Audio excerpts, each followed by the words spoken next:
So we are back for the third session. Hola a todos, ya estamos de vuelta para la tercera sesión. Aquí estoy con Heide, que ya habéis visto antes. Me llamo Tania, soy miembro de la red alemana de hipoparatiroidismo. Me llamo Heide Sikekor, trabajo y vivo en Alemania. Gracias a Tania. Lo que voy a hacer es...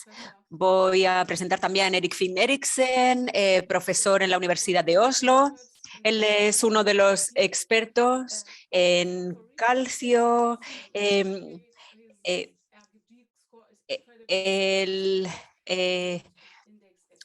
El índice de 48 ha mejorado.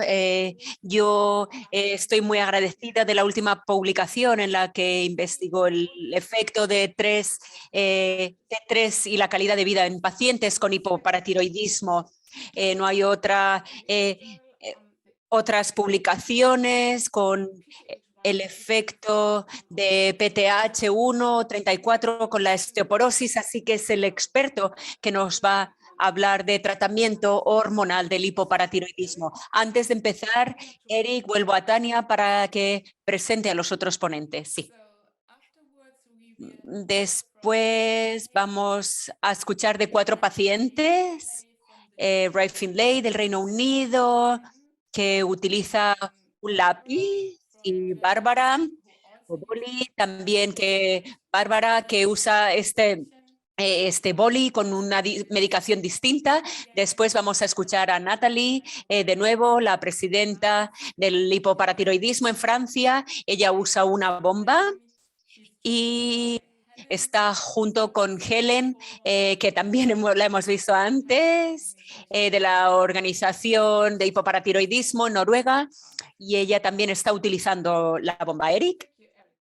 Bien, gracias. Ahora tenemos muchas ganas de escuchar tu charla. Sí, muchas gracias.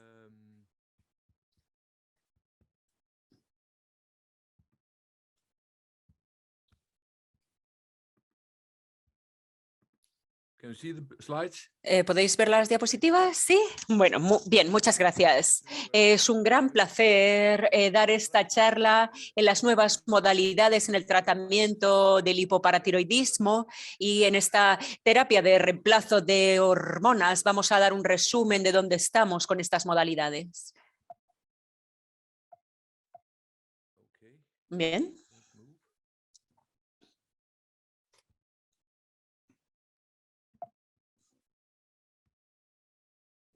No se mueve.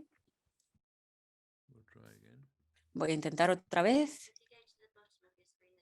Si vas a la parte de abajo. Sí, ya estamos. Este es mi conflicto de interés.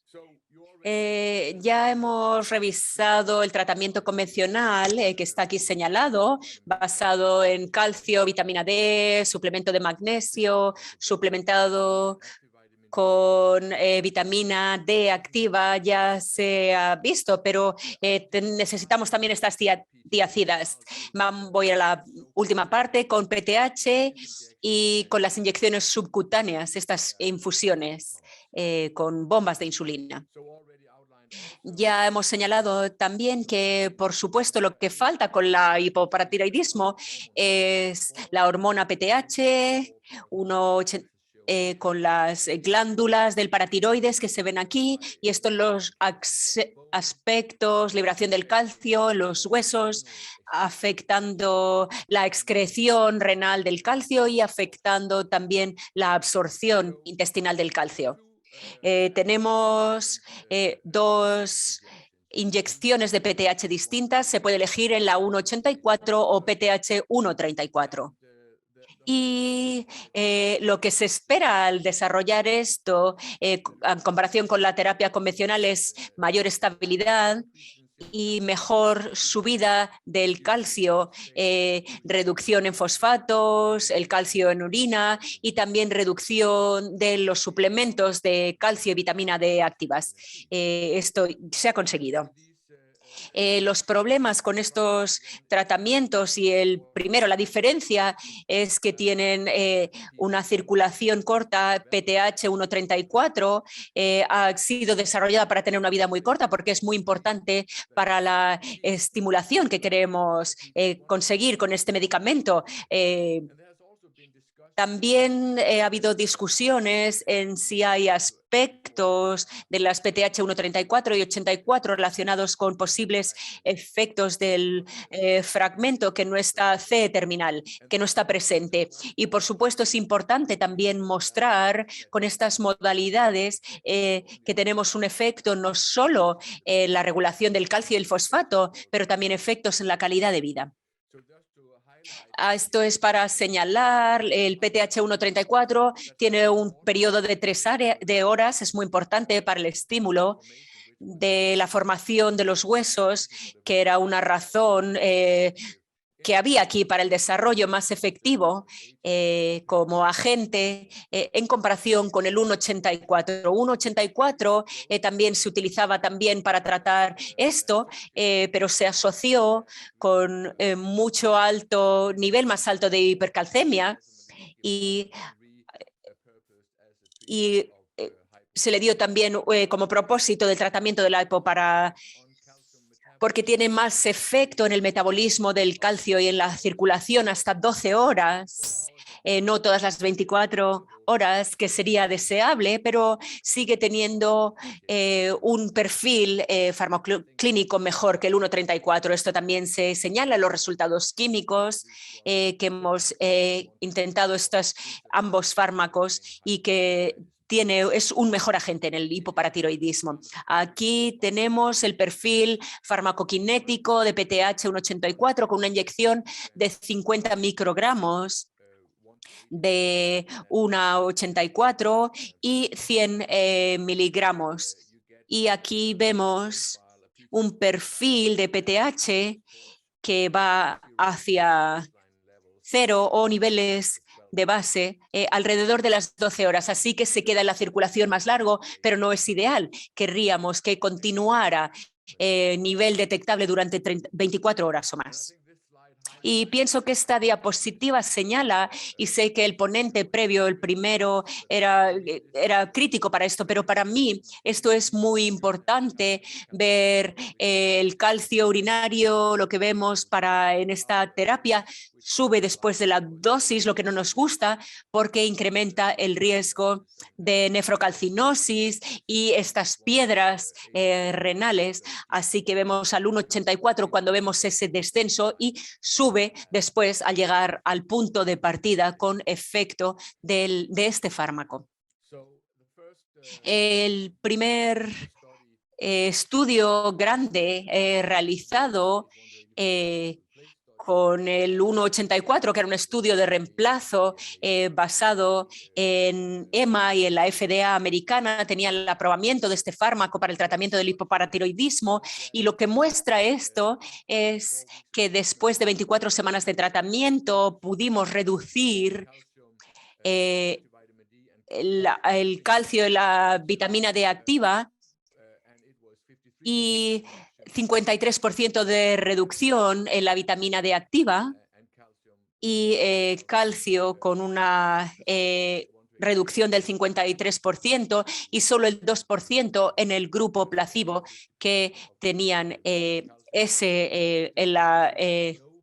cuando se descontinuó totalmente, se obtuvo en el 43% de los pacientes, a diferencia del 5% del paciente. Y aquí vemos lo que ya hemos estado hablando en varias charlas, donde vemos que baja significativamente y se queda abajo con el tiempo durante 24 semanas con el 1,84 en comparación con el placebo.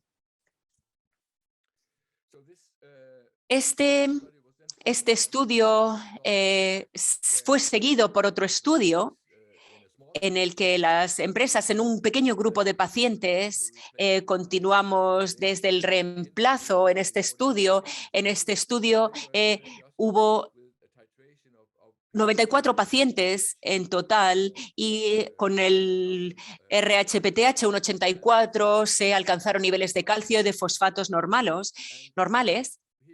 Y aquí vemos el endpoint, el fin, lo que queríamos alcanzar era más de 50% de calcio, más la reducción del calcio y después también mantener una corrección de albumio corregida. Lo que queríamos alcanzar también inicialmente un 50% y que subo hasta el 70% de los pacientes que estaban estables durante 6 años. Así que esto es un efecto importante con estas implementaciones clave. Cuando miramos a las dosis de calcio y calcitrol, aquí vemos en esta diapositiva de nuevo hasta 72 meses, 6 años estas pruebas clínicas reducidas al 70% y la dosis de calcio también entre el 40 y el 50% de reducción con ese periodo de tiempo. Y también tenemos una reducción del calcio y aquí se muestra, es difícil de explicar, no creo que sea explicado de manera apropiada hasta ahora. Vamos a ver un descenso con el tiempo más pronunciada con el tratamiento de la PTH 184 y el producto de fosfato de calcio de alrededor del 43% hasta el 35%.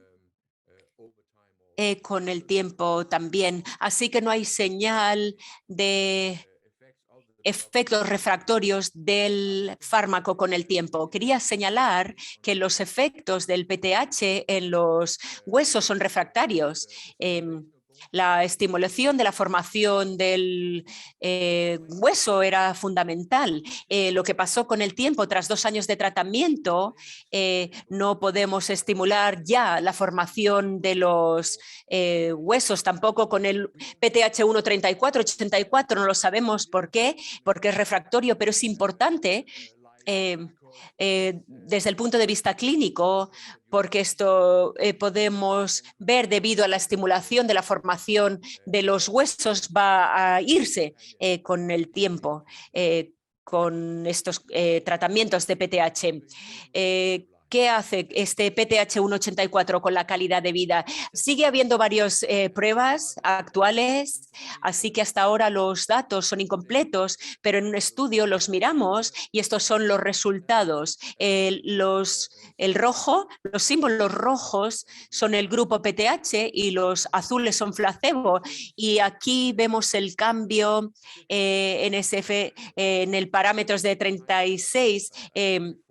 Es como un instrumento uniforme para medir la calidad de vida y también tiene sus límites. Es conocido en otras enfermedades, es más específico, resultados, según un cuestionario específico relativo a la enfermedad. Pero al menos con eso no hubo diferencia significativa estadística con los parámetros. Pero si miramos a los parámetros individuales, hubo mejoras significativas, algunos tenían menos dolor del cuerpo, salud general y vitalidad en estos pacientes. Pero estos datos que son fragmentados necesita complementarse con otros estudios que actualmente están en proceso.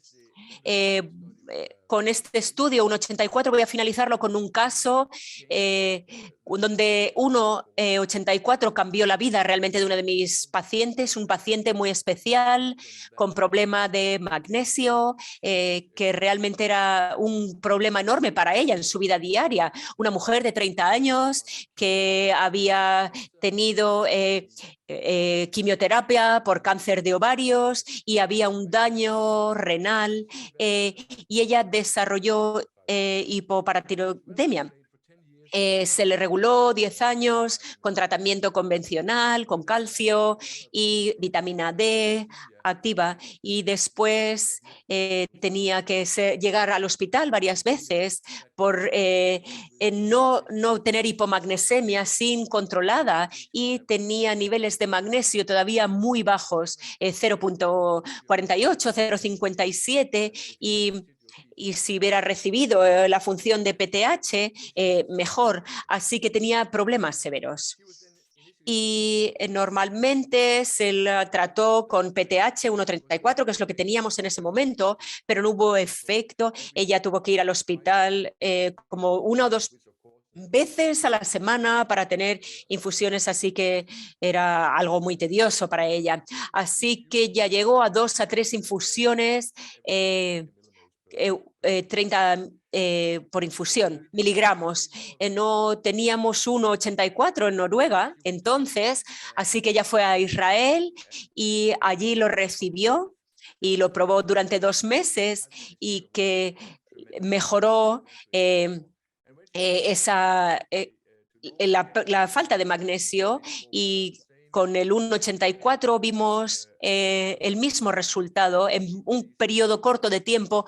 No necesitaba estas infusiones tan frecuentemente. No puedo realmente explicar por qué, pero se ha repetido muchas veces con esta paciente y ahora ella quizás recibe una infusión cada mes y además ahora ella puede hacérselo, dárselo a sí misma y lo hace muy bien. Así que está mucho mejor con el 1,84. La parte final de mi charla tiene que ver con el futuro, una inyección que nos da una cobertura de 24 horas de PTH, y esto es Transcon.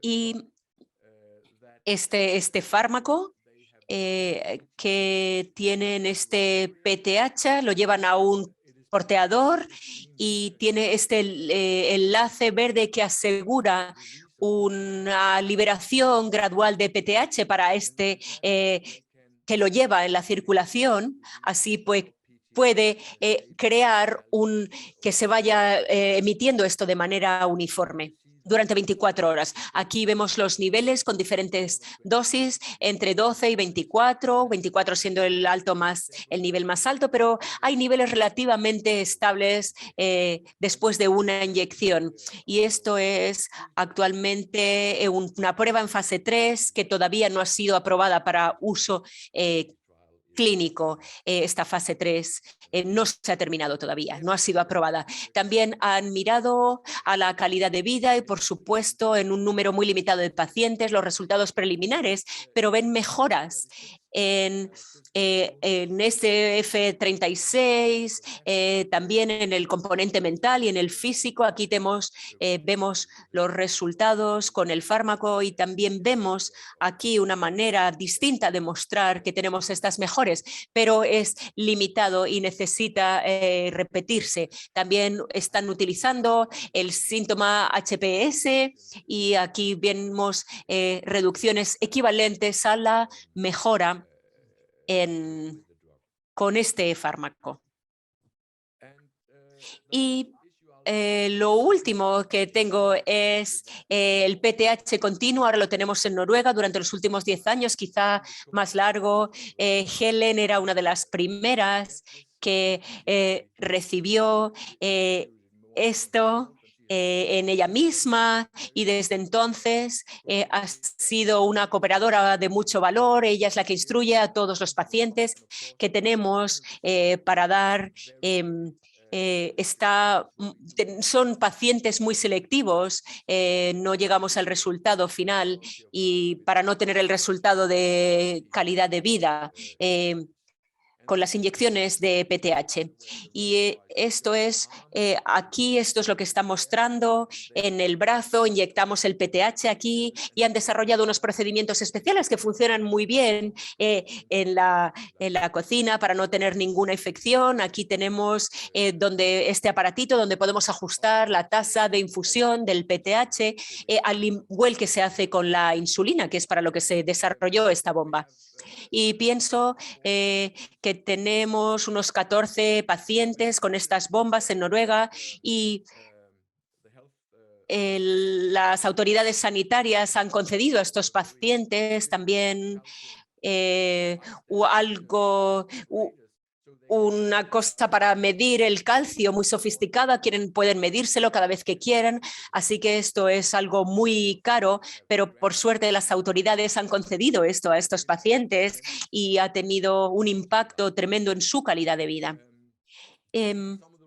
Estos son algunos de los resultados obtenidos. Estos son los mismos pacientes de tratamiento convencional con el bolígrafo PTH y la bomba. Y aquí vemos dolor de las extremidades. Hemos oído que esto es algo dominante para los pacientes que están escuchando. Esto es un problema cuando tenemos el hipoparatiroidismo, el dolor de las extremidades, podemos tener falta de sueño, así que en estos casos tienen un efecto con el boli de PTH. Cuando les dimos la bomba, pudimos lograr una mejora significativa porque estábamos cubriendo las 24 horas con esta bomba. Esto es muy bueno si durante el día tienen ustedes bajos niveles de calcio. Lo que hemos aprendido es que cualquier tipo de estrés, cualquier tipo de infección aumenta la necesidad de disponer de PTH de una manera tremenda. No suele ocurrir nada cuando se sube la tasa de infusión, cuando aumentamos la dosis, la velocidad. Pero es importante que los pacientes se vayan familiarizando. Están muy familiarizados con el calcitriol y esto es distinto. Y por eso es por lo que hay que tener en cuenta la importancia del estrés, de las infecciones. Ambas cosas pueden llevar a problemas muy considerables en pacientes con hipoparatiroidismo. Para terminar, ventajas, desventajas. Como ya he mencionado yo y otros ponentes, las potenciales desventajas, esto no es un espejo perfecto de la regulación del calcio normal. Hay una cobertura de 24 horas, hay variabilidad, en muchos países no está disponible, simplemente la seguridad social del país correspondiente no la cubre. Y otra cosa es esa variabilidad, esa pulsatilidad que no se puede reproducir con esta modalidad terapéutica. Por supuesto, hay riesgo de hipercalcemia si sobredosificamos. Es pequeño ese riesgo. En cuanto se reduce la dosis, el efecto es muy bueno en la hipercalcemia. Así que no es un problema como podemos tener con calcitriol. La hipercalciuria, el efecto, si se sobredosifica, es importante. Y como se mencionó en la primera ponencia, hay una remodelación ósea que aumenta. Y me sorprendió oír al primer ponente diciendo que esto es un problema, porque esto es una buena señal para el paciente, con excepción del dolor, por supuesto, porque esto no continúa continuamente, de forma indefinida. El sistema esquelético se convierte en refractario. Esto es un efecto temporal. El efecto suele ser muy leve, pero sí que he tenido algún que otro paciente con dolor grave. En ese caso hemos interrumpido el tratamiento durante un tiempo y normalmente cuando eso se hace así, cuando se reinicia el tratamiento con PTH, los problemas ya no son tan pronunciados como lo fueron anteriormente. No he tenido pacientes que hayan abandonado en PTH por dolor esquelético y los marcadores óseos van a subir muy probablemente. Utilizamos esos marcadores óseos para monitorizar el efecto de la PTH, así que no es una sorpresa que eso ocurra. Ha habido algunas cuestiones con osteosarcomas, con tumores óseos. Lo hemos visto en datos sobre modelos animales en ratas. Debemos decir que esto no es un problema con los niveles de dosis que estamos mencionando, que estamos manejando. El osteosarcoma no ha aparecido en uso clínico con humanos. Luego, obviamente, está el precio, que es muy alto y que limita el acceso en muchos países. En algunos países simplemente no está disponible. Así que muchos pacientes pueden tener problemas. Y luego, pues obviamente es una inyección diaria y eso pues acarrea una serie de consecuencias. Las ventajas.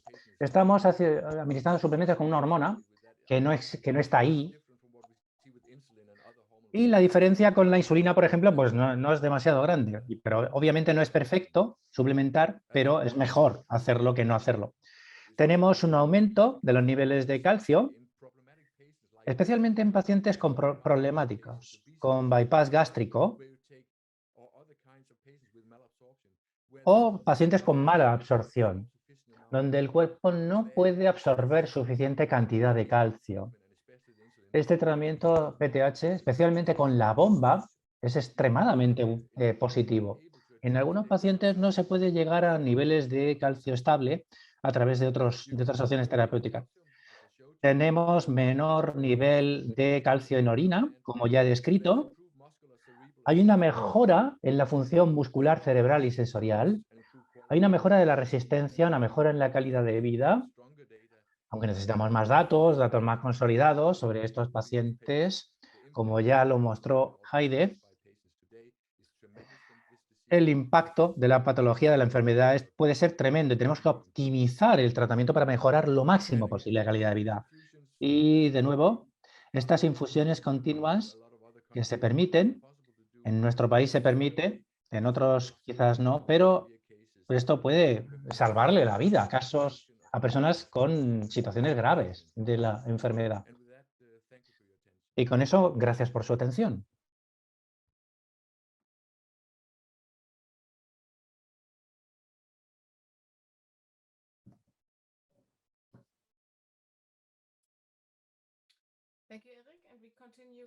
Gracias, Eric. Seguimos con los pacientes, los representantes de los pacientes.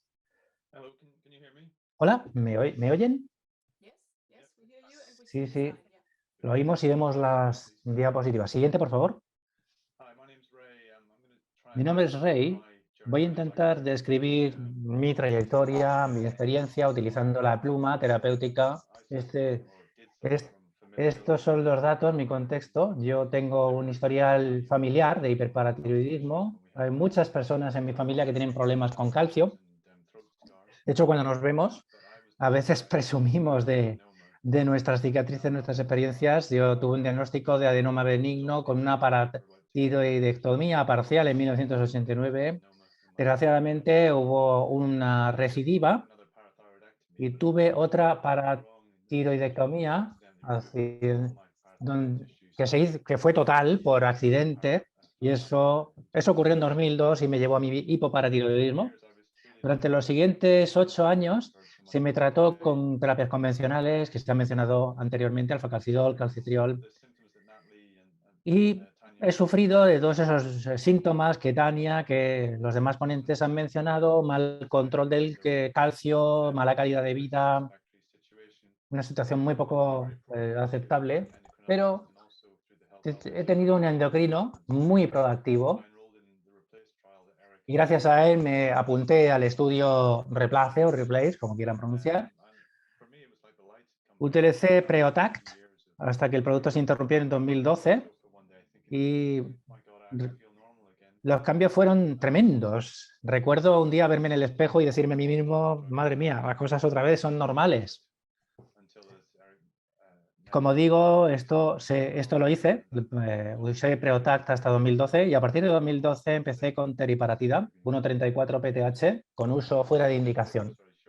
Esta foto muestra mi pluma con estas dos jeringuillas, con ese magnesio que me ayuda a seguir. Como mencionó Liz, los ajustes en la medicación pueden ser complicados. En el hipoparatiroidismo ha habido una serie de retos a los que me he enfrentado al pasar de 1,84 a 1,34 por la vida media, que es mucho más corta, en 1,84. Al principio utilizaba la pluma tal cual, una vez al día, con hipocalcemia al caminar, después de hipercalcemia después de la inyección, hipocalcemia al final de la tarde. La solución fue...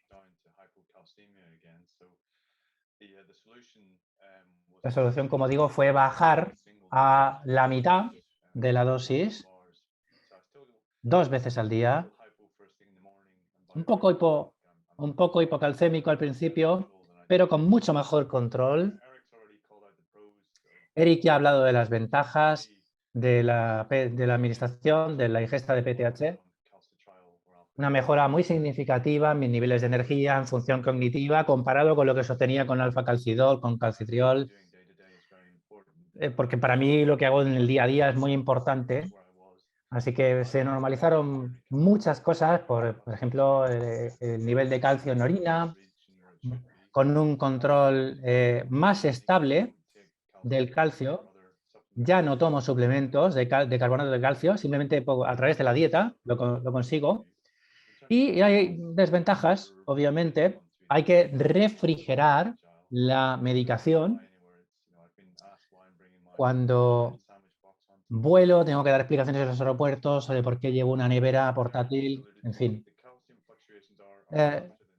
Las fluctuaciones en calcio son más rápidas que con alfa-calcidol, con calcitriol. Eso es un reto. El calcio no es tan estable como la PTH 1,84, pero yo creo que en Reino Unido esto es lo mejor que se puede conseguir. Y de vez en cuando pues tengo algún que otro hematoma por las agujas, pero raramente. En cualquier caso y en conclusión, el impacto positivo ha sido enorme en mi calidad de vida.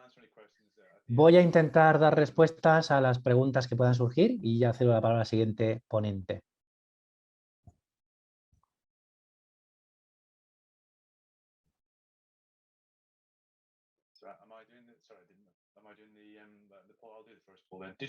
No sé si tengo que hacer la pregunta. Vale, pues vamos adelante. ¿Conoce usted la terapia de reemplazo hormonal? 1, sí, 2, no.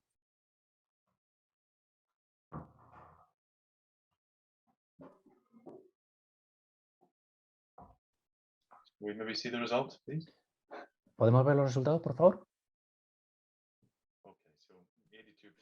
Muy bien. Pues más de 8 de cada 10 personas conocen esta terapia. Creo que con eso he terminado, así que gracias. Muy bien, gracias, Rey. Yo soy Bárbara, del sur de Alemania. Por favor, primera diapositiva, la siguiente. Yo recibí mi diagnóstico de hipoparatiroidismo después de cirugía de tiroides y después de mucho tiempo con calcitriol, etcétera, empecé con Natpar en noviembre del año 2017. Yo siempre he tenido mis niveles de calcio desajustados y siempre, dependiendo de la indicación, usualmente lo prescriben los endocrinólogos. Yo he tenido síntomas de tetania, por ejemplo. Junto con mi médico decidí utilizar Natpar. Natpar, por cierto, lleva disponible para receta médica para pacientes con hipoparatiroidismo desde que fue aprobado en Alemania en el año 2017. Aún así, me puse en contacto con mi aseguradora para saber si cubrirían los gastos, porque es muy cara la medicación.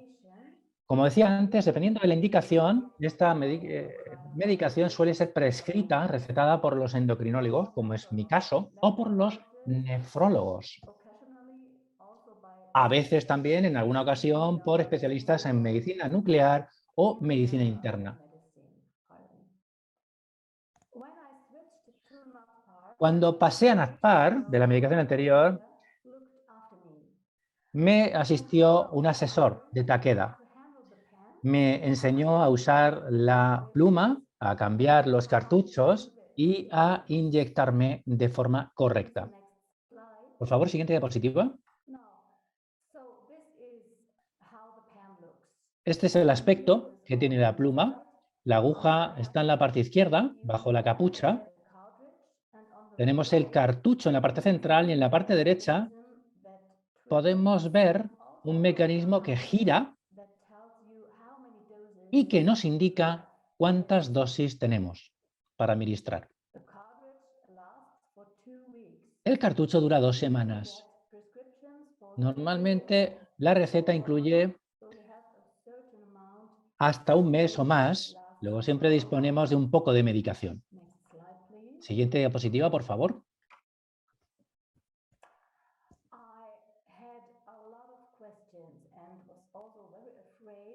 Yo tenía muchas preguntas y por supuesto me daba miedo inyectarme.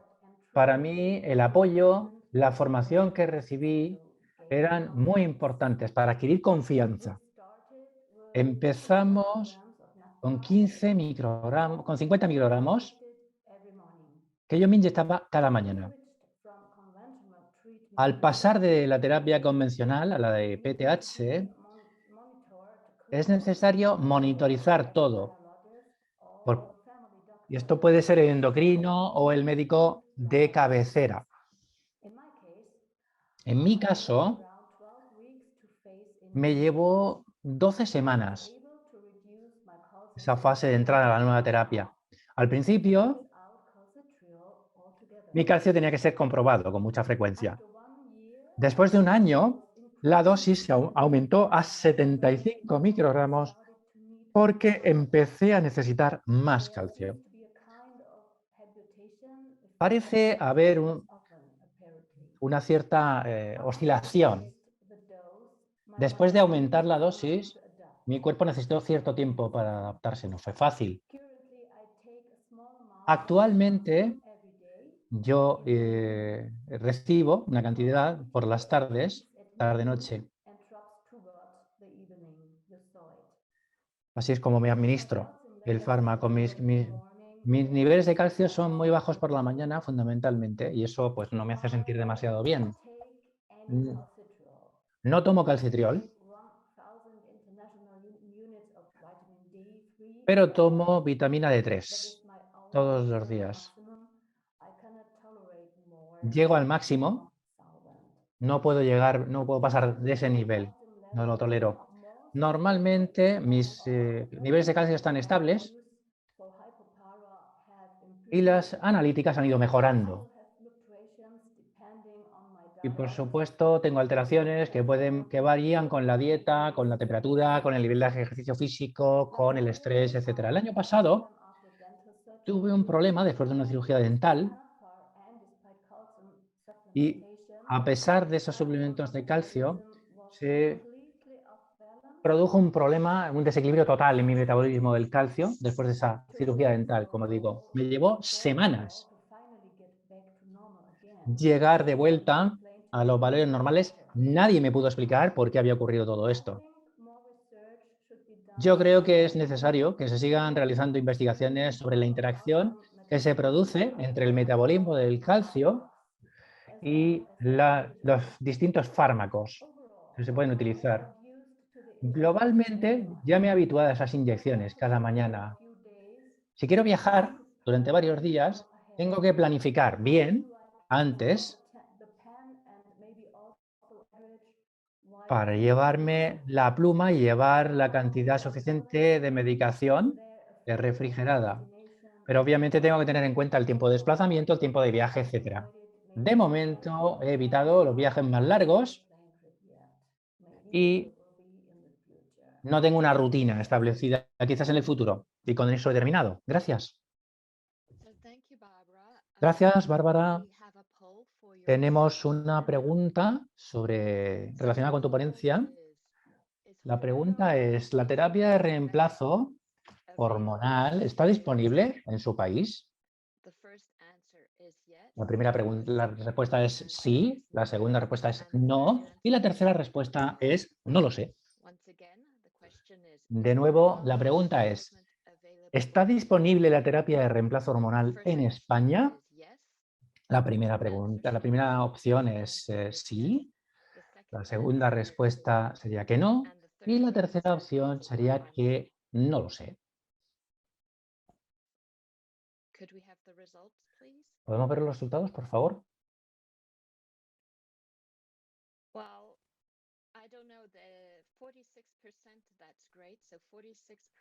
Un 46% nos dice que esta es la situación, que sí está disponible. Nos gustaría saber, sería interesante, los que han contestado, que nos digan a qué países representan. Hay un 24% que ha dicho que no y un 30% que ha dicho que no lo sabe.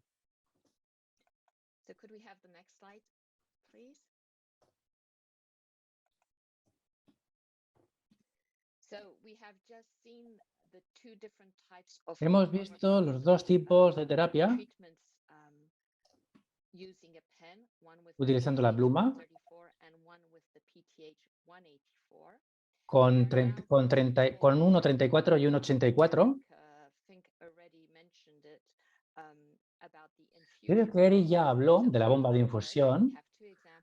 Tenemos dos ejemplos de cómo funciona, uno de ellos presentado por Helen. Yo voy a presentar el segundo ejemplo. Voy a presentar, lo que no he dicho, por cierto, es que después de las 4 semanas que estuve en el hospital, estuve asintomática durante bastante tiempo y el tratamiento convencional funcionó muy bien conmigo. Por eso, es por lo que tener la bomba ha supuesto una gran diferencia. Hablamos de 2018, es el punto de corte ahí en el tiempo.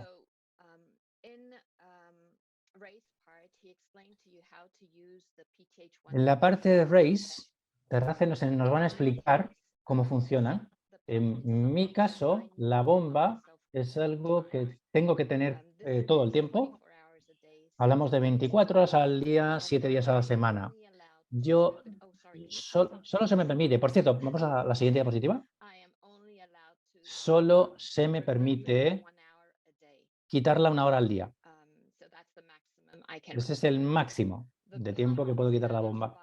La bomba va gestionada por un dispositivo que necesito rellenar cada 3 días y se fija con un cinturón externo o con una bolsa. Aquí pueden ver el cinturón y pueden ver el dispositivo. Se puede poner en el cinturón por la noche o en un bolsillo especial durante el día. Necesito también insertar una cánula manualmente en mi cuerpo, que se puede ver ahí. La persona, ahí aparece un diagrama de una persona. Parece una especie de grapadora grande el dispositivo. Se puede insertar esa cánula en mis muslos, también en mi vientre, en mi cintura, en mis nalgas. Yo no recomendaría hacerlo en los brazos. Tengo un catéter que está asociado y que no es muy bueno tener ahí por si subo los brazos. Siguiente diapositiva, por favor. La bomba que yo utilizo es la E-Jet, que es una bomba de microinfusión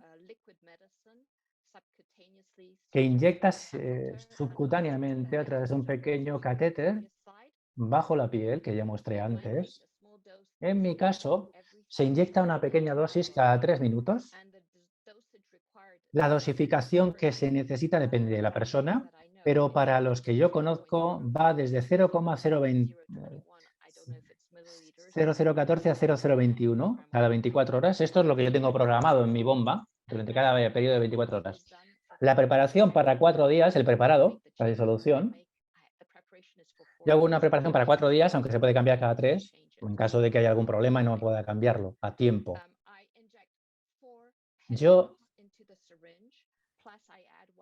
inyecto, hablamos de 0,32 mililitros de 1,34 y con 1,6 mililitros de agua. Esto es experimental en mi país. Somos muy pocas personas las que disponemos de este tratamiento y es claramente algo que no está disponible de forma generalizada y que la seguridad social nuestra no cubre, no está aprobado todavía porque no se considera oficialmente que sea necesaria hemoterapia. Sin embargo, es un tratamiento muy interesante. Entraremos en más detalle un poquito después.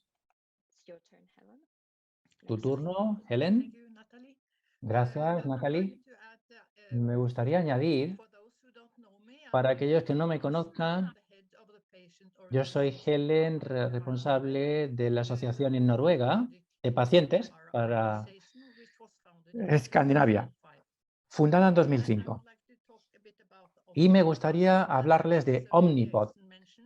El profesor ya la mencionó anteriormente, que se utiliza con algunos pacientes en Noruega. Quiero añadir que nuestros socios en Noruega están muy contentos de poder disponer de de este magnífico panel de expertos internacionales dedicados a esta patología, a esta enfermedad. Al utilizar Omnipod, el sistema se comunica directamente, inalámbricamente, con el sistema de control. Aquí vemos cómo se maneja el dispositivo, se tiene que mantener permanentemente fijado 24 horas, 7 días, se cambia cada 3 días. Hay una cánula flexible, pequeña, que se inserta automáticamente al utilizar el dispositivo. Es posible dejar el dispositivo en casa cuando uno sale durante poco tiempo. Siguiente diapositiva, por favor.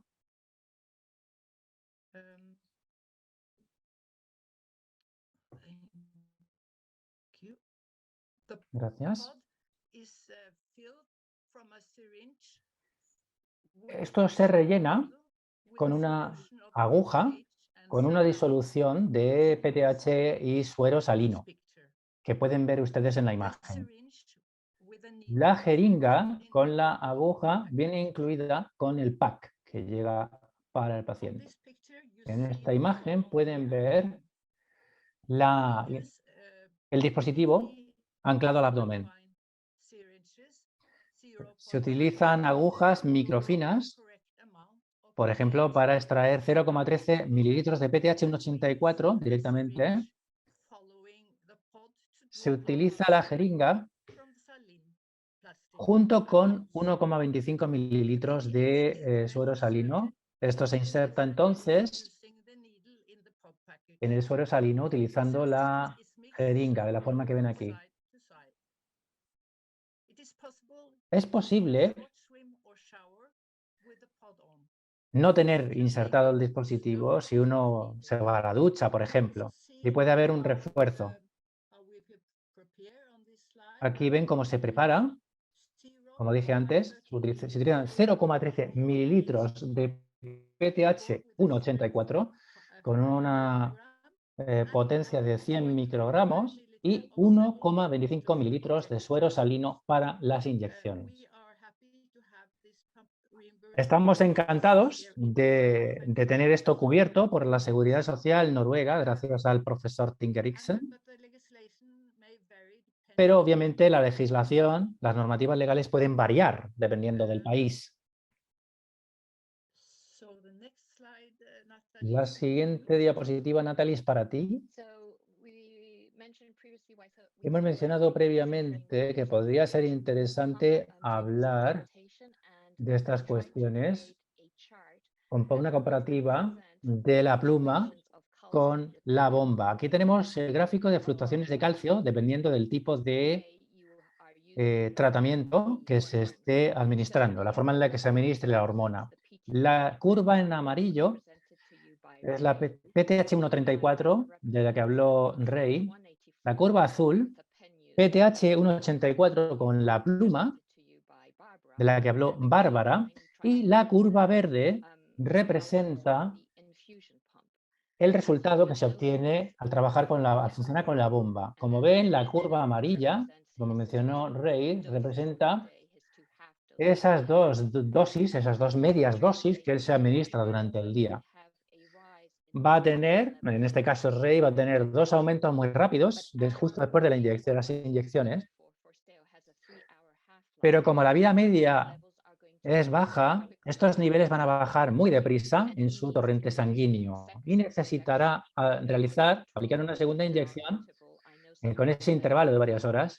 Hay algunas personas que hacen esto 3 veces al día para que sus niveles de calcio vuelvan a subir y no bajen de manera tan drástica a lo largo del día, para no estar ahí oscilando entre hipo e hipercalcemia, algo que puede ser complicado. Y en el caso de Nat Park, que tiene una vida media de 12 horas, cuando Bárbara se inyecta la hormona, Con la pluma tienen un aumento rápido del nivel de hormona, pero esto va a ir bajando a lo largo de un periodo mucho más largo, como ven en la curva azul, por esas 12 horas de media vida. Si tenemos una bomba de infusión, por otro lado, como tenemos la hormona inyectándose de forma regular, de forma frecuente en el cuerpo, vamos a tener un nivel mucho más estable a lo largo del día. Por eso es por lo que es importante que este método se conozca, este método de entrega en terapia de reemplazo hormonal.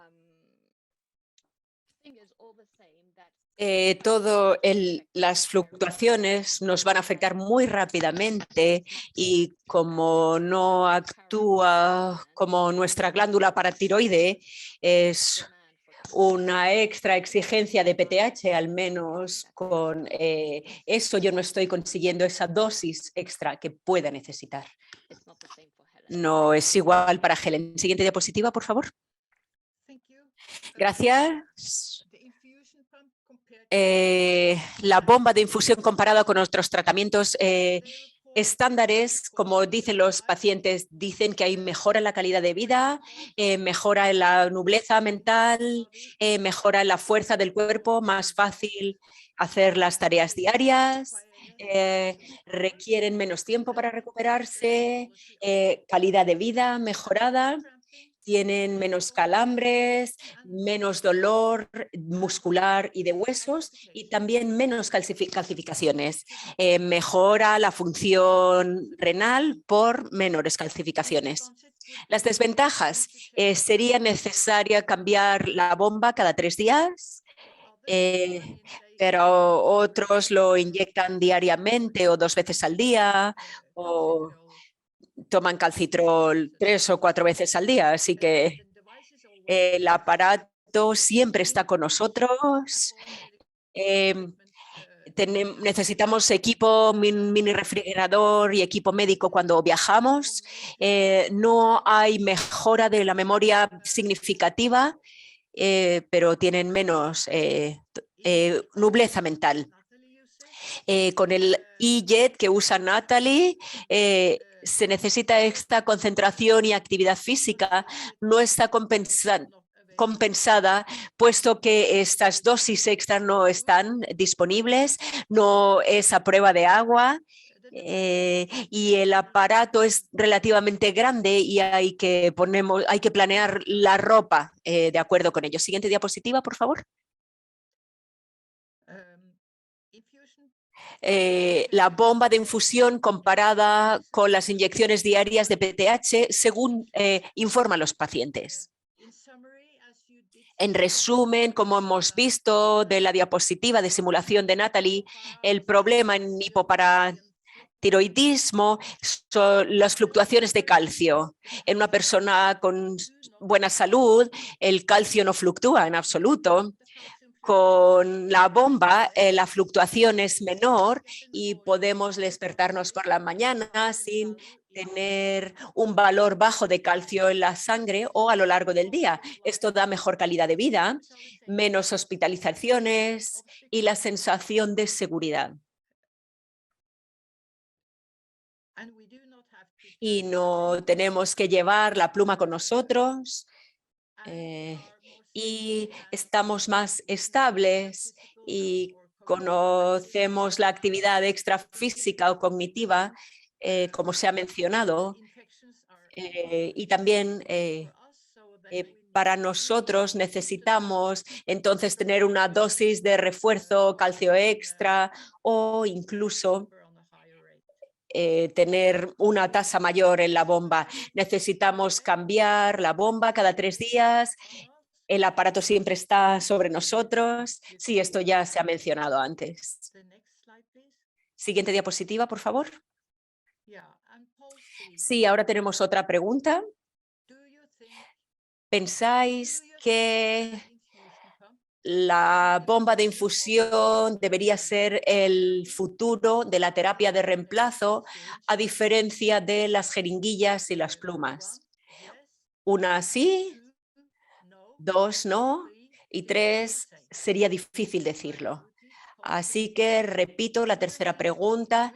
¿Pensáis que la bomba de infusión debería ser el futuro de terapia de reemplazo hormonal a diferencia de las plumas o las jeringuillas? 1 sí, 2 no, 3 difícil decirlo.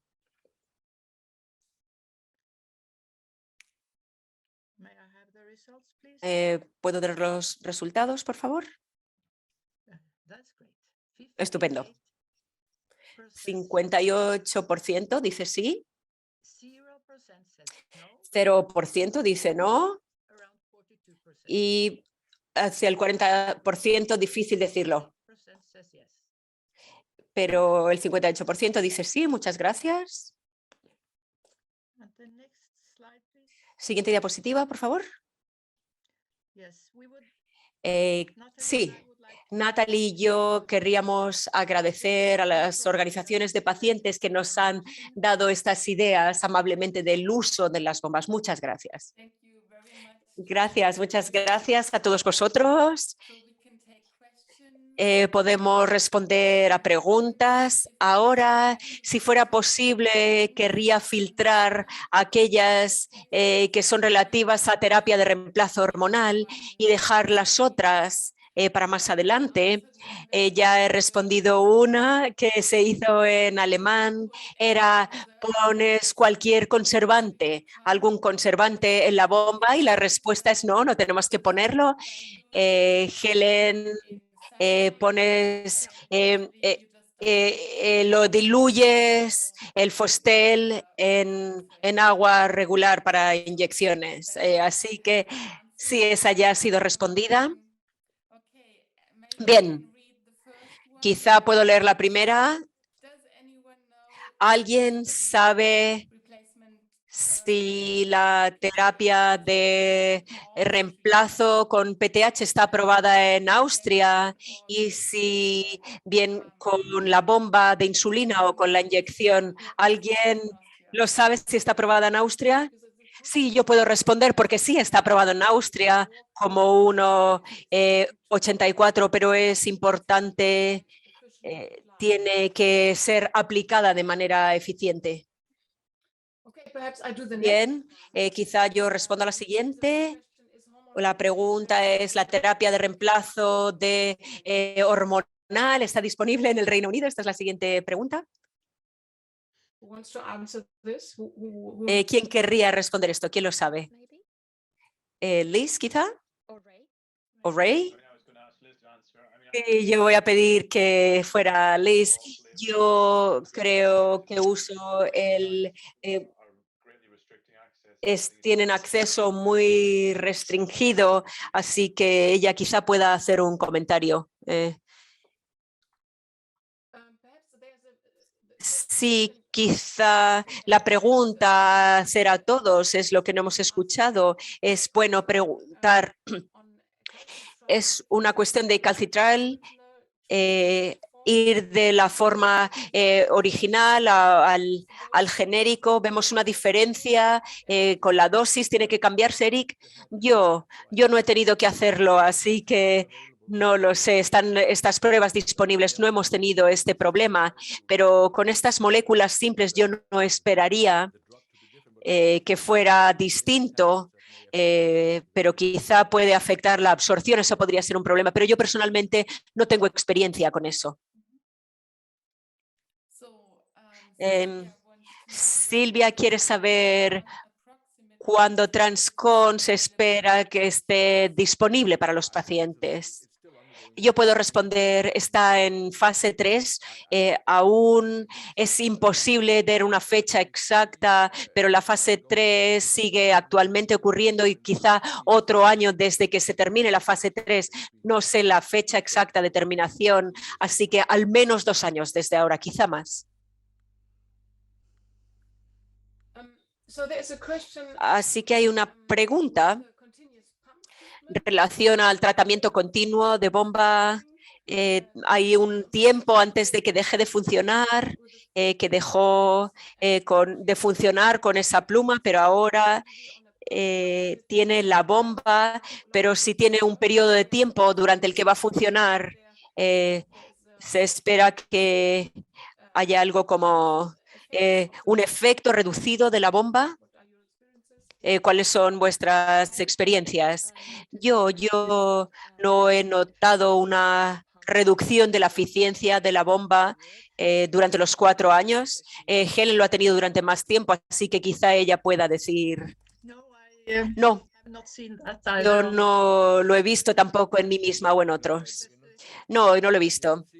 No, no lo estamos viendo con ningún paciente. En mi experiencia, yo acabo de mencionar que el efecto del PTH en el metabolismo del calcio parece quedarse así, ser constante, pero en el esqueleto, cuando se hace refractario tras 2, 3 años, no continúa estimulando el esqueleto. So another question, Otra how big- pregunta, ¿cómo es de grande esta cánula que tenemos en la bomba? ¿Cuál de ellas? Porque depende. La mía, mi cánula es realmente pequeña, pero el aparato es realmente grande. Para Helen la cánula es más grande, pero su aparato no lo lleva ella puesto.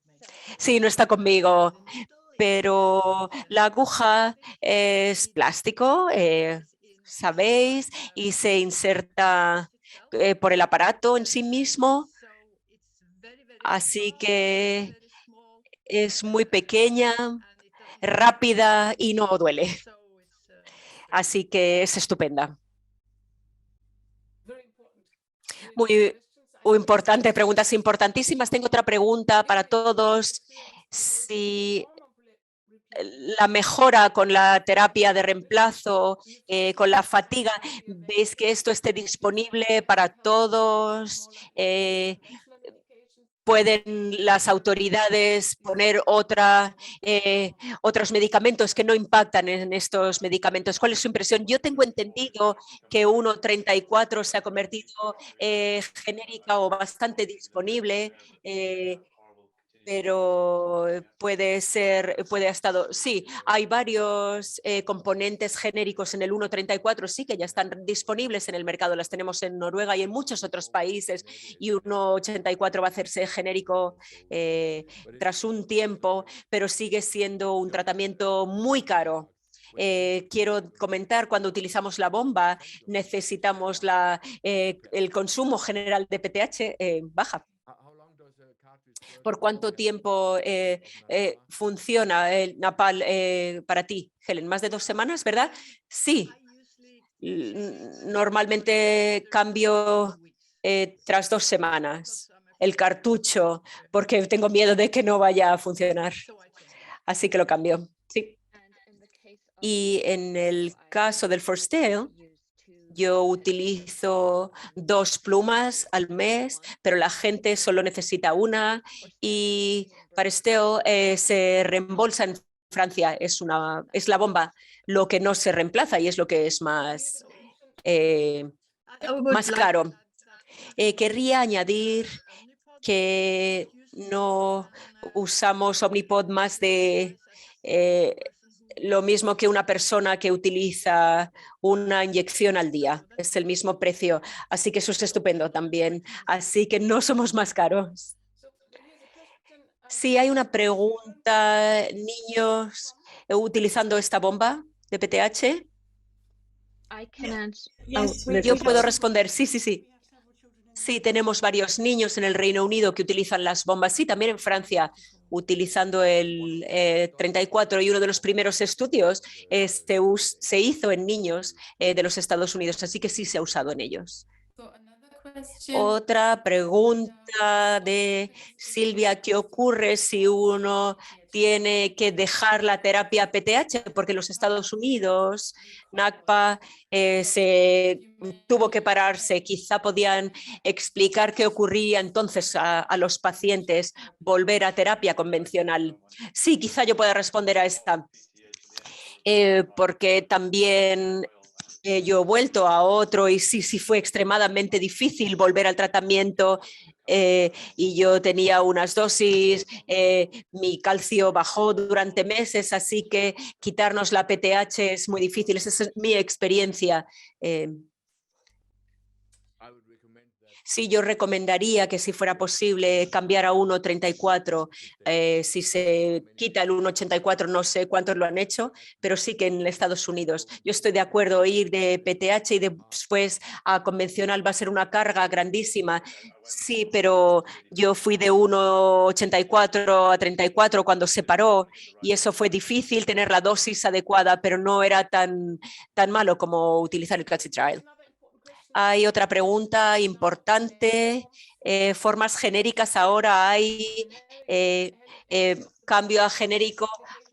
Algo de la aplicación de la bomba, ¿ha visto si esto hace una diferencia en el tratamiento? ¿Son similares? Es otra pregunta. Sí, yo puedo responder a esa, porque sí, me han ido a cambiar a la forma genérica del Forstel y yo no estoy lista para intentarlo porque voy a tener que preguntar a mi médico, asegurarme de que tengo que continuar con el originales, porque de la otra manera tendría que afectar a mi dosis y no quiero hacerme pruebas también cada 2 días. Sí, yo también puedo ayudar que nuestros pacientes han intentado 1,34 y la 84 y todos de manera unánime más o menos dice que es mejor en la bomba con un 84, así que no es, hay otros aspectos del reemplazo de hormonas. Y quizá, Helen, tú pudieras añadir algo. Sí, estoy de acuerdo, debe haber más cosas que tengan que ver con esto. Hace muchos años que decimos que 1,34 era la hormona activa y la cola no era importante, pero debe haber algo en la cola. Bien, creo que ahora hemos finalizado nuestra sesión. Muchísimas gracias por esta charla tan estupenda y por estas ideas y el debate. Y ahora vamos a tiempo. Todo el mundo, gracias por estar a tiempo y ahora podemos volver a Andrea. Helen. Natalie. Y Helen y Natalie también. Muy bien, gracias, muchas gracias. Gracias, Heide, gracias, Helen. He prometido que el final de estas sesiones podíamos tener algunas respuestas y preguntas en vivo. Natalie, ¿quisieras empezar a hablar de algunas de las preguntas que están puestas en la función de ruegos y preguntas? Déjame que vea. Yo puedo empezar. Sí, por favor, empieza. Sí, había, creo que esta fue de Liz al principio del seminario. Había algunas preguntas en relación con la pubertad y la menopausia y los cambios en el estado hormonal, cómo esto puede afectar al tratamiento. ¿Quién quisiera comentar este aspecto?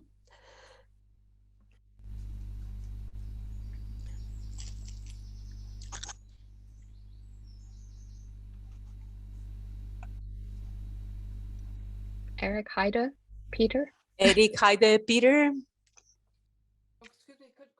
Perdón, ¿puedes, por favor, repetir la pregunta? Lo siento. Había varias preguntas en relación a la pubertad y la menopausia, cómo estos cambios de estado hormonal puede afectar al hipoparatiroidismo, este tratamiento. Sí, de hecho, yo no conozco estos estudios, quizás querría saber la opinión de Eric, pero sabemos que la menopausia cambia algunas áreas del metabolismo, así que no conozco exactamente estudios que investiguen esto. La reabsorción del calcio sé que disminuye con la edad, pero realmente no conozco. Quizá el metabolismo de la vitamina D pueda cambiar, así que estoy segura de que hay aspectos. Eric, ¿tienes alguna idea? Porque también trabajas con esto. Yo no he visto ningún asunto significativo, quizá Helen pueda añadir algo. Yo no pienso que la menopausia, yo no puedo hablar mucho de la adolescencia porque no trabajo con niños, pero la menopausia realmente no parece, no es un gran problema de la manera en la que yo lo veo. Helen, ¿tú tienes quizá algún comentario? Si puedo decir algo, nosotros vemos muchos problemas con esta situación, desde mujeres jóvenes que atraviesan hasta aquellas que van a la menopausia. Entendemos que el enlace es visible y tiene un alto efecto en los niveles de calcio hasta el punto de que hemos visto que tomar calcio extra en el momento del periodo puede hacer una gran diferencia y parar la bajada del calcio. Las niñas que se acercan a la pubertad se ve una subida del calcio. Y las mujeres durante la premenopausia tienen grandes problemas con niveles de calcio inestables, teniendo que subirlos, esa dosis, y también que baja una vez que están en la menopausia. Así que hay que hacer malabarismos. Sí, pero también la deficiencia tiene también por muchos síntomas cognitivos, así que es difícil distinguirlos. Pienso, sí. Durante los problemas con frecuencia en un número de niñas, yo no sé si normalmente el calcio también va a ayudar para esos problemas. Así que sí, eso es un aspecto muy interesante y creo que debería ser estudiado. Muy bien. Yo veo que esto es un problema para muchos pacientes y quizá necesitemos averiguar más sobre ello en la vida real. Pero hay preguntas sobre el tratamiento de vitamina D. Deberíamos recetar vitamina D activa y también con el calciferol, ¿sí o no?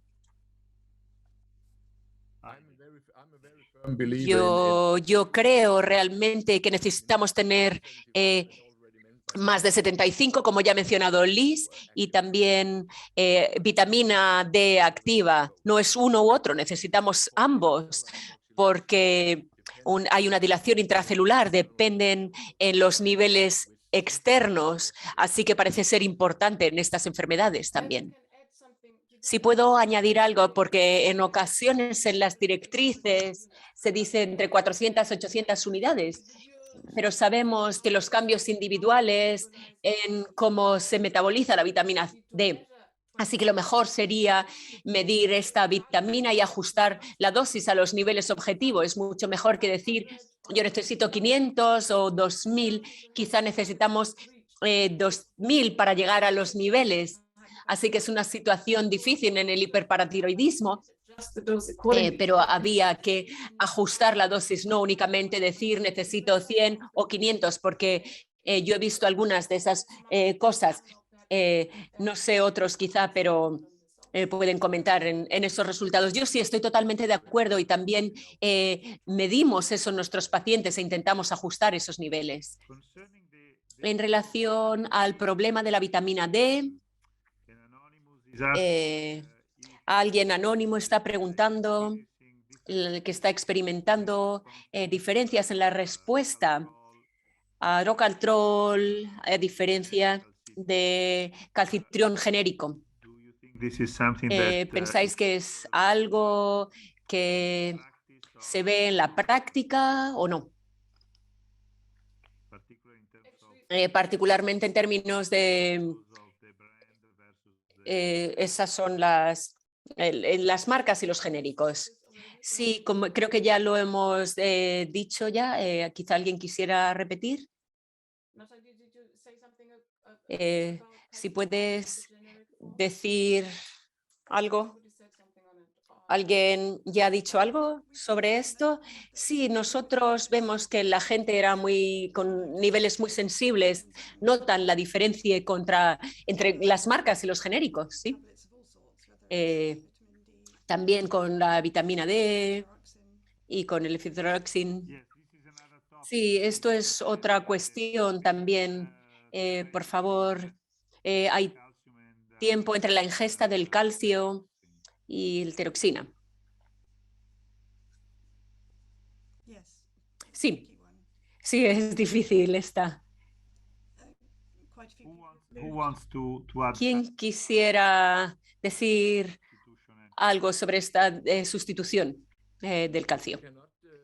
No podemos, decimos a nuestros pacientes que esperen 2 horas entre la ingesta de tiroxinol una vez que toman calcio o magnesio, porque realmente retrasan la absorción. Sí. Y lo que nosotros también hemos dicho es que el calcio tomarlo inmediatamente por la mañana y tomarlo con los niveles de hidroxina, y lo hacemos todo el tiempo así y están ajustados, o si no, algunas personas lo toman el Devorbrax por la tarde si cenan lo suficientemente pronto para tener el calcio por la mañana. Hay otra pregunta sobre nutrición y el uso y la ingesta de Coca-Cola o de otras bebidas y de cómo puede eso afectar al tratamiento.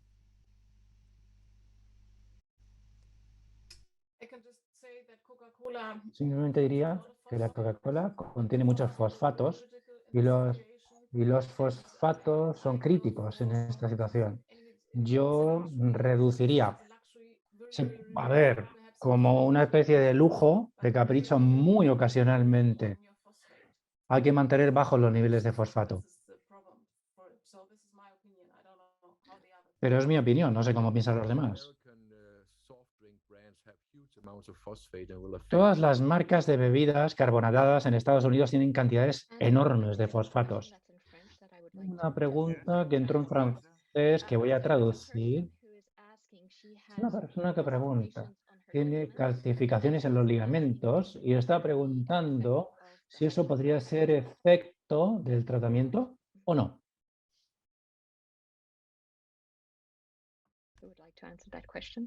¿Quién querría contestar a esa pregunta?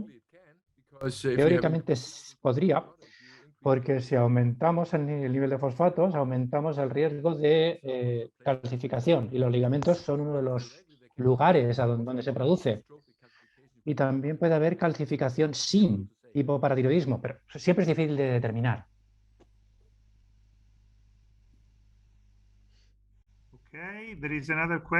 Muy bien, hay otra pregunta sobre las analíticas. ¿Con qué frecuencia se deben realizar analíticas?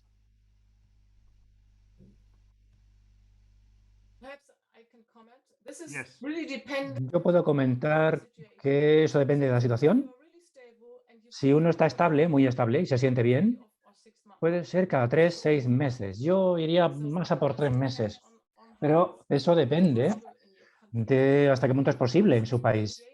Pero si está usted en una situación inestable y se ha cambiado un poquito algo en la medicación, esto puede ser muy peligroso, porque ya sabemos que a veces uno va a urgencias porque ha habido un cambio en la medicación. Esto nos muestra que es muy, muy importante que cualquier cambio que se produzca,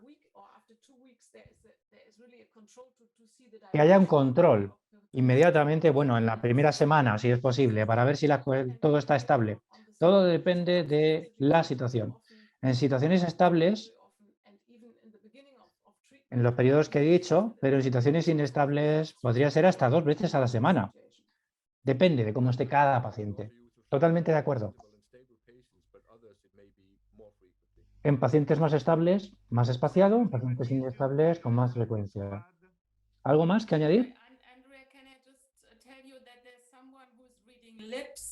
Andrea, hay alguien que lee los labios. Así que, por favor, si mantienes la boca dentro del plano, que te vea en la pantalla. Magnesio. Sí, eso marca una diferencia enorme. Totalmente de acuerdo, es muy importante porque la acción de la PTH a nivel de los receptores, si tenemos producción PTH residual, que muchos pacientes tienen, si están bajos en magnesio, no se va a producir tanto. Es muy importante. Lo que es muy importante en cuanto al magnesio, si ya tenemos bajos niveles en sangre y el cuerpo está vacío de magnesio, esto es una señal de alarma. Si el magnesio está bajo, tendrán ustedes que recargar los niveles de ese mineral, porque puede haber problemas asociados con esos bajos niveles en los pacientes que están tomando tiacita o compuestos de distintos tipos. Es decir, muy importante el medir el magnesio, el asegurarse de que los niveles están bien, también el sodio. Okay, very good. Muy bien. Natalie, ¿alguna pregunta más? Mientras tanto, quizás provocar una pregunta. Algunas personas han dicho que en la vida normal hay niveles estables de calcio. Y yo he mostrado que si una persona normal toma calcio, los niveles aumentan muy claramente. ¿Qué es lo que hace que muchas personas piensen en la estabilidad a través de esos niveles normales de calcio? Bueno, es una pregunta muy abierta para el debate. Bueno, eso es lo que se nos dice. Cuando miramos las analíticas nos dicen un 1%, nos dicen que una desviación no tiene un impacto en personas sanas, en las personas que tienen una actividad paratiroidea normal. No sé si te refieres a las pulsaciones, a las variaciones en los niveles de PTH. Esto está regulado de manera muy estricta. Sí, la PTH cae directamente. La PTH cae continuamente para las personas sanas, pero no el calcio. Sí, fluctúa muy rápido, incluso con la bomba. Y me gustaría añadir que con la bomba yo fluctúo mucho más deprisa que con el alfa-calcitriol y el calcio, precisamente porque no tengo ese refuerzo, ese efecto refuerzo. Pero me siento mucho mejor. Muy bien. Hay varias preguntas, también de Italia, sobre la disponibilidad de estas opciones en Italia y Francia. ¿Cuándo estará disponible en Rumanía, en Australia? Creo que para estas preguntas no hace falta dar respuesta explícita porque ya han sido proporcionadas antes. Hay una pregunta de Italia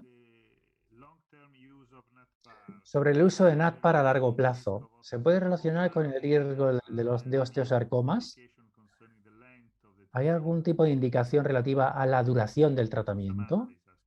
Samantha pregunta sobre esto. Eric, NADPAR, largo plazo, ¿cuánto? ¿Cuál era la pregunta? ¿La puedes repetir, por favor?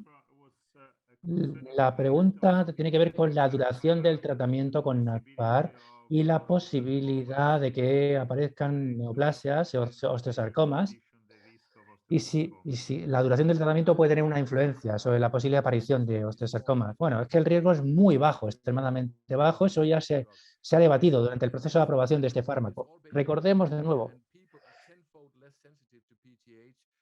las personas son mucho menos sensibles a la PTH que los animales que se han testado en el modelo animal.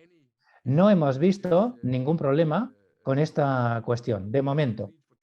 con osteosarcomas. Obviamente no llevamos 20 años haciendo pruebas, pero de momento no ha habido problemas. Muy bien, así que no hay indicación para reducir la duración del tratamiento de NATPAR, en ningún caso, para prevenir el riesgo de osteosarcoma. No, y permíteme añadir, por supuesto hay una diferencia entre que sea intermitente y que sea continuado. Las infusiones continuadas con la bomba no van a estimular el hueso. La administración intermitente sí, ahí puede haber una diferencia, pero no hay evidencia en absoluto, y hablamos de muchas personas, en el sentido de que el uso de PTH lleve a un mayor aumento de incidencia de osteosarcomas. Muy bien, Natalie. Tienen unas cuantas diapositivas que presentar porque necesitamos cerrar a la 1, porque esa ha sido la hora límite que hemos establecido. ¿Cuánto tiempo necesitas para la presentación de tus diapositivas para saber si vamos a tener tiempo de atender más preguntas? 4 minutos, 5. Eso es todo.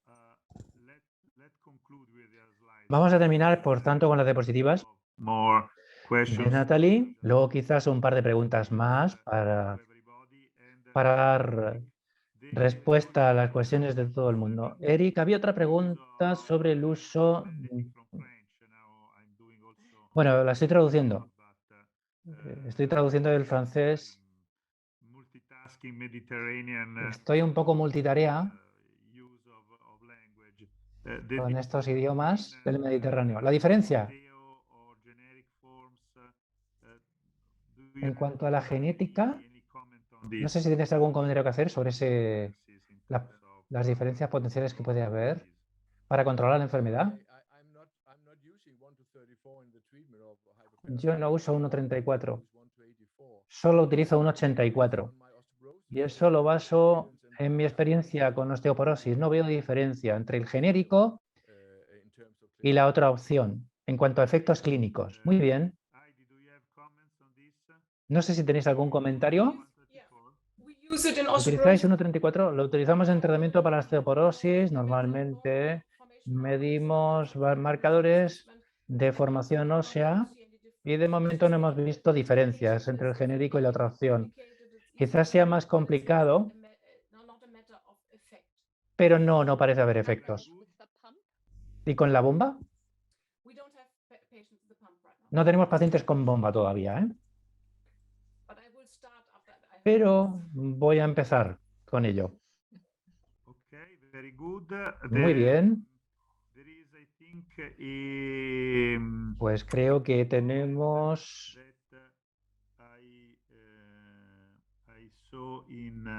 Vale, es algo que he visto en un par de comentarios sobre el coste del tratamiento y que los médicos se inclinen hacia el tratamiento estándar porque es más barato y no pasen a un tratamiento más caro. No sé si tenéis algo que comentar.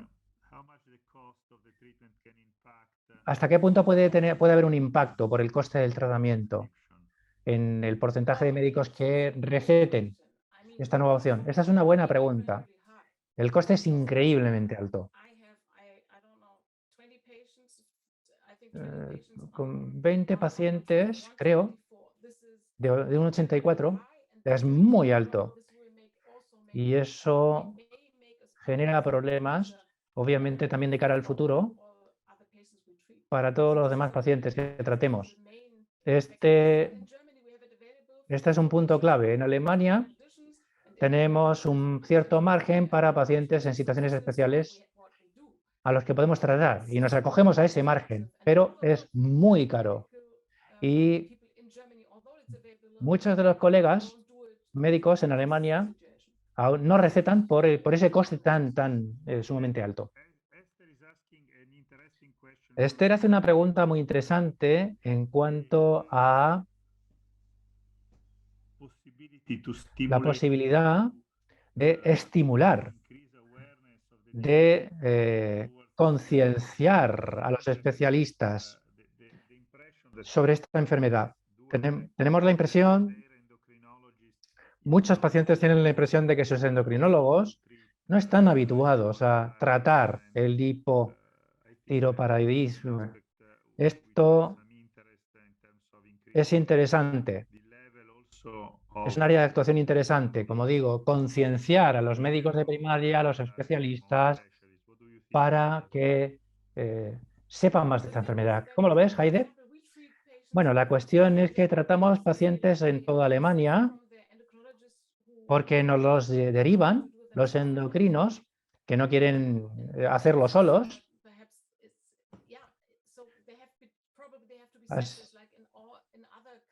Así que yo creo que esta es la situación en otros países. Sé de Francia, por ejemplo, que en enfermedades raras no los remiten dentro de ese ámbito y creo que esto es parecido para esta enfermedad. No sé en Noruega, Eric, no sé si puedes comentar. ¿Sois el único centro que lo hacéis o hay otros centros? Sí, la mayoría de los pacientes se tratan allí. A veces es muy difícil. Pienso que lo principal entre los especialistas, veo muchos colegas que no tratan con estas enfermedades diariamente. Así que, como hemos oído hoy, no es simplemente una cuestión de calcio normal, sino que tiene un efecto, un impacto severo en la calidad de vida. Es más entender a los pacientes y los niveles de calcio que tienen ellos. Pienso que este punto es muy importante porque en ocasiones los médicos piensan que el hipoparatiroidismo es una enfermedad fácil de tratar y en ocasiones los cirujanos ellos mismos son quienes tratan estas situaciones, porque la mayoría de estas situaciones son posteriores a la cirugía, pero también los médicos de cabecera en ocasiones piensan que es simplemente una cuestión de dar un poco de calcio y vitamina D, pero no es tan bueno para el paciente y el paciente viene al centro cuando experimentan ya situaciones muy severas. Creo que esto debe evitarse desde el principio. Mi creencia personal es que obviamente necesitamos ser sensibles con todas las enfermedades, no hay una jerarquía en este sentido, pero puesto que esta es una enfermedad que es mayormente creada por nosotros, es heterogénica, es algo que necesitamos ser muy responsables sobre ello y saber que esto es algo que lo hemos creado los médicos. Y en este sentido necesitamos ser muy sensibles y también tener ese cuidado desde el principio. Sabemos exactamente cuándo empieza la situación en la mayoría de los casos tras la cirugía, no es una sorpresa, así que es una enfermedad que podemos conocer desde el primer día de que ocurra y por lo tanto desde el primer día necesitamos realmente poner en funcionamiento el mejor cuidado posible de esta enfermedad desde el principio en un centro experimentado. Hay otras maneras para lidiar con la enfermedad que puedan ser inefectivas y potencialmente peligrosas para los pacientes. Habiendo dicho eso, creo que son las 12:52, así que nos quedan 8 minutos para Natalie. He intentado responder a toda la mayor parte de las preguntas que he visto.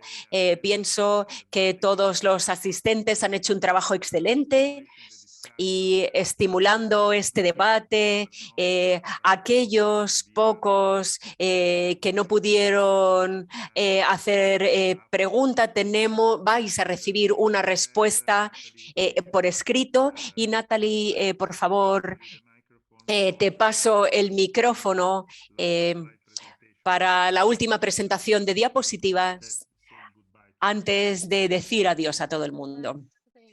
Sí, lo último que queríamos mostraros son las organizaciones europeas de hipoparatiroidismo, las que conocemos. Si no estuvieran en la lista, os pedimos, por favor, que nos dejéis saber porque querríamos incluirlas en nuestra comunidad Europea de Hipoparatiroidismo. Siguiente diapositiva, por favor.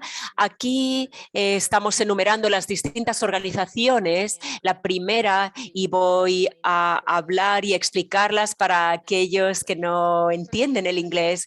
La primera que veis con la mariposa, que es morada y rosa, es alemana, y aquí tenemos la dirección de su página web. Si necesitamos contactar con ellos, podemos ir a la página web y ahí están los contactos. La segunda que vemos en la diapositiva, con el rectángulo azul y las glándulas tiroideas, es Noruega, y ellas también pueden verse en www.hipopara.no. La tercera, que es con rectangular y como la mariposa y es sueca, tenemos ahí la dirección web. La cuarta que tenemos en esta lista, con el círculo en azul claro y la mariposa, es del Reino Unido e Irlanda, y tenemos la página web a continuación, así que para todas estas podemos ver los detalles de contacto dentro de su página web. We then put the organizations that Con las organizaciones que tienen intérpretes, esperamos que haya funcionado bien y poder hacer esto en el futuro también. La primera, con la mariposa azul y morada, es de Francia, se les puede alcanzar en hipopara.fr. La segunda, con APPI, es para Italia y tenemos ahí la página web a continuación. La última que conocemos es para España y tienen las mariposas moraditas una encima de otra, y tenemos ahí su página web donde podéis tener información sobre el hipoparatiroidismo. Y por último, querría agradecer en nombre de todos los pacientes, todas las organizaciones de hipoparatiroidismo que están aquí hoy. Querría agradecer a todo el mundo el trabajo duro que ha hecho que este evento de hoy ocurriera. Un agradecimiento especial para Magda de SE, que ha trabajado duramente en la organización de este evento, la persona que está compartiendo nuestras diapositivas actualmente, y querríamos también agradecer a todos los pacientes de hipoparatiroidismo que han asistido a este evento, y a aquellos que presentaron, y a todos los médicos que han hablado hoy. Personalmente yo querría agradecer a Tania, Helen, Les y a Ray y Barbara por haber tomado el tiempo para trabajar en la presentación de hoy. Sabemos que no es muy fácil con nuestra enfermedad. Ahora, al final de esta sesión de 4 horas, realmente lo siento, y querríamos decir la importancia, para que todo el mundo entienda la importancia de tener una organización local de hipoparatiroidismo. Las organizaciones hacen una gran diferencia de manera local, y también a los pacientes y a los médicos, dan a ellos un sitio donde ir, intercambiar y tener investigación sobre la diferencia. Podemos empezar de manera pequeña con un foro, con una página web con detalles de contactos, y con el tiempo crecer. Es importante trabajar con alguna otra persona y permitir a la organización que crezca, incluyendo más voluntarios. Con el tiempo, cuanta más gente haya a bordo, la organización va a hacer una diferencia en el cuidado y su calidad en los pacientes con hipoparatiroidismo, y esto es realmente importante. También tener un impacto en la calidad de vida y la salud mental, porque van a tener mucho más conocimiento sobre la enfermedad. Y mis palabras finales son en nombre de la Organización Europea de Pacientes. Miremos al futuro, pedid ayuda, aprended de otros y tomad liderazgo. Gracias. Muy bien, Natalie. Creo que casi hemos terminado. 2 minutos quedan para la 1, así que estamos en tiempo perfecto. Pudimos tener un debate maravilloso, más de 100 asistentes a la reunión.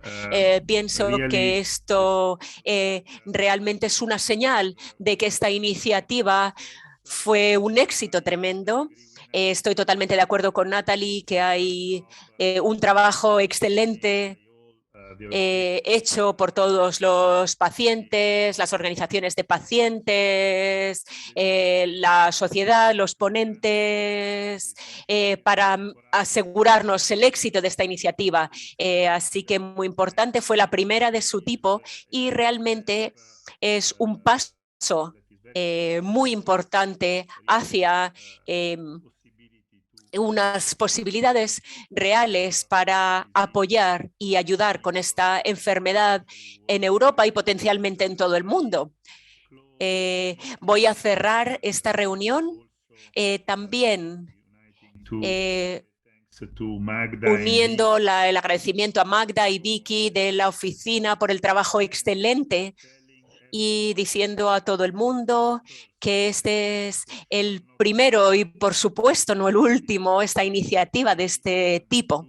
Entendimos que para vosotros, al igual que para nosotros, esto es muy importante.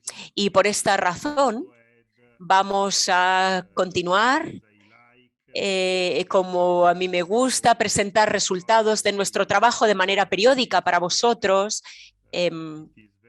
puesto que es muy bueno el intercambio de opiniones, el intercambio de experiencias, el debate, y también es muy bueno, y es mi carácter, hacer hechos y alcanzar objetivos, y esto es exactamente lo que queremos hacer en el futuro inmediato para todos vosotros y para la mejora de vuestra salud y realmente la calidad de vida. Pienso que esto es algo que realmente nos va a mover. Así que muchísimas gracias. La promesa es veros de nuevo a todos en el siguiente seminario web, y para aquellos que habéis tenido la oportunidad de venir al Congreso Europeo de Endocrinología en Milán, nos vemos pronto. Adiós a todos, chao.